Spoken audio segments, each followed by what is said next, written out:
Leurs plaies sont encore à vif et leurs mains ligotées, parfois même enchaînées à des jantes métalliques.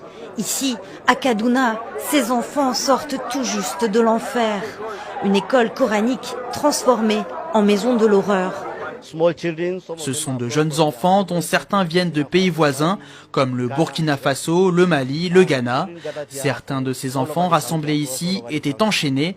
Ils ont été exploités, déshumanisés. Vous pouvez le voir par vous-même.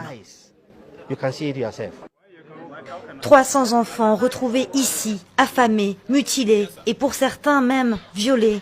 Le plus jeune est âgé de 9 ans.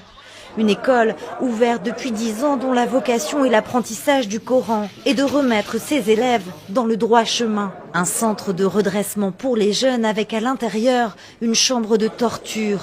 Certains ne comprennent toujours pas comment ils ont atterri ici. Les gens qui m'ont emmené ici ont dit aux autres que j'étais devenu chrétien parce que j'ai passé quelques années à l'étranger pour étudier. Alors ils ont dit que mon style de vie avait changé, que j'avais quitté le mode de vie islamique. C'est tout ce que je comprends de ma présence ici.